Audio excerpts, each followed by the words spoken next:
Today, for the 365 drink project, we have the White Russian. You will need vodka, Kahlúa, and heavy cream. We're going to build this in our ice-filled old-fashioned glass. First, put in your 2 ounces of vodka,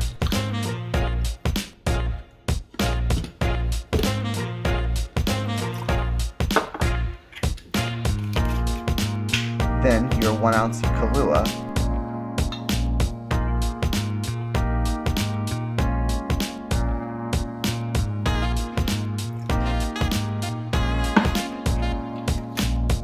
top with heavy cream,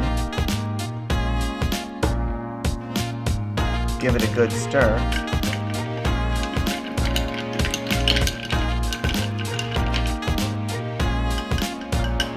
and there you have the White Russian.